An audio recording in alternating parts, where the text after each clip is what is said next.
Good morning friends, welcome to 3 Minutes Word Bite. 3 నిమిషముల విశ్వాస వాగ్దాన వాక్య ధ్యానంలోనికి మిమ్మల్ని అందరినీ కూడా ప్రభు పేరిట స్వాగతం తెలియజేస్తుంటున్నాను. నేడు వాక్య ధ్యానాంశము, నీతిమంతులను దేవుడు రక్షించును. God protects the righteous. యెహెజ్కేలు గ్రంథము 29వ అధ్యాయము 1 నుండి 11 వచన భాగంలో ఒక గొప్ప శక్తివంతమైన ప్రవచనాత్మకమైన వాక్యమును అందజేయబడినట్లుగా చూస్తుంటున్నాం. ఫరో తన గర్వముతో అంటున్న మాట ఏందంటే, నైలు నది నాది, దానిని నేనే కలగజేసి తిని అంటూ తన గర్వపు మాటలలో ఉత్తరమిచ్చిన వాడిగా ఉంటున్నట్లుగా చూస్తుంటున్నాం. దేవుని యొక్క వాక్యమును ప్రవక్తకు ప్రత్యక్షమై తను ఫరోకి వ్యతిరేకముగా విరోధముగా మాట్లాడిన వాడిగా ఉన్నట్లుగా చూస్తుంటున్నాం.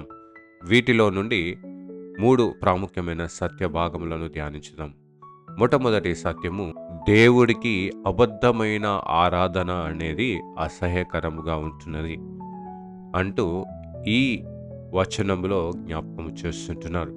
నిబంధన కలిగిన దేవుని విడిచి ఫరోపై ఆధారపడు వారికి ఈ వాక్యమును అందించబడినట్లుగా మనము చూస్తుంటున్నాం.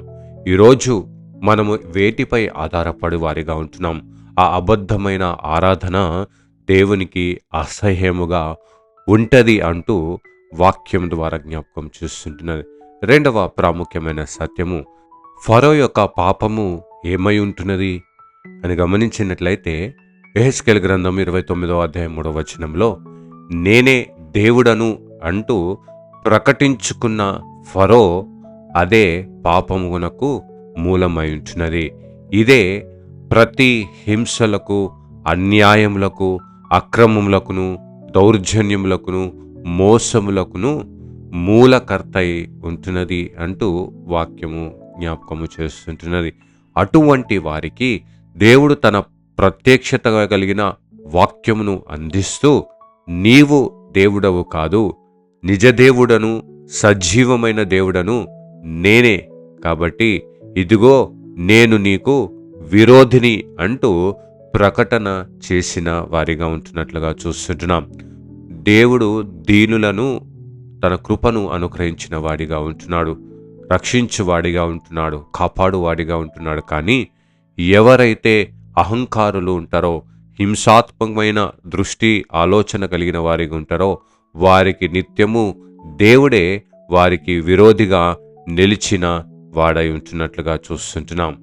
మూడవ ప్రాముఖ్యమైన సత్యం, దేవుడు తన మహిమను కనపరచు వాడిగా ఉంటున్నాడు.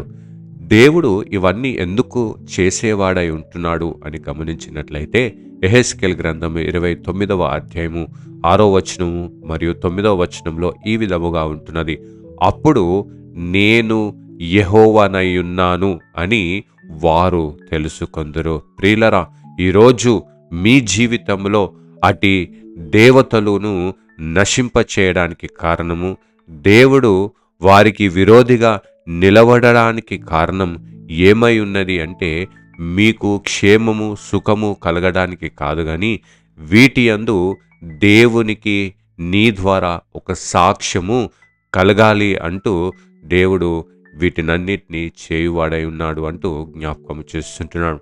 అందును బట్టే ప్రియులరా, ఈరోజు దేవుడు మనలను రక్షించు వాడై ఉంటున్నాడు. God protects the righteous. కాబట్టి ఈరోజు మనము దేవునికి సమర్పించుకుందాం. దేవునిలో మనము సాక్ష్యముగా వర్ధిల్లు కృప త్రియేక దేవుడు మనకు అనుగ్రహించునుగాక. ఆమేన్. ప్రార్థించుదాము. పరిశుద్ధ దేవ, పరలోకపు రాజా, మహోన్నతుడా, కృప కనికరం కలిగిన తండ్రి, ప్రభా, ఈరోజు ప్రపంచం అంతట్లో ఇదిగో ప్రభా, మాపై ఆధారపడి జీవించండి, మిమ్మల్ని మేము పోషిస్తాము, రక్షిస్తాము, కాపాడతాము, సంరక్షిస్తాము అంటూ అబద్ధమైన వాగ్దానములను ఇచ్చువారు అనేకులు ఉన్నప్పటికీ కూడా ప్రభా, నీవు అబద్ధమాడు దేవుడవు కాదు, కానీ దేవా, నీవు వాగ్దానం ఇచ్చిన వాడవు, నమ్మదగిన వాడవై ఉంటున్నావు.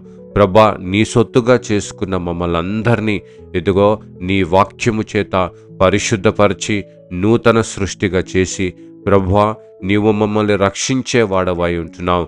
మాకు విరోధిగా నిలిచిన వారికి నీవు విరోధిగా నిలిచేవాడవై ఉంటావంటూ జ్ఞాపకము చేస్తుంటున్నావు. ప్రభువా, మా ద్వారా నీవు మహిమ, ఘనత, ప్రభావములను పొందుకొని గొప్ప భాగ్యమును మాకు ప్రసాదించమని ప్రార్థిస్తుంటున్నాం. ప్రభా, మా పనులకు నీవే తోడుగుండి నడిపించమని ప్రార్థిస్తుంటున్నాం. చేసే ప్రతి ఆలోచనలో ప్రభా, నీ ఆధారమైన మాటలను ఆదరించే ఆలోచనలను మాకు దయచేయమని ప్రార్థిస్తుంటున్నాం. అటు మాటలతోనూ అటు ఆలోచనతోనూ ఇదిగో ప్రభా, కేవలం నీకు మాత్రమే మహిమ ప్రభావములు అందించే సాక్షులుగా మేము ఈ లోకంలో వర్ధిల్లుటకు నీ కృపా బాహుల్యమును మాకు ప్రసాదించమని యేసయ్య పరిశుద్ధ నామములో అడిగి వేడుకొనుచున్నాం తండ్రి. ఆమేన్. God bless you all and have a blessed day.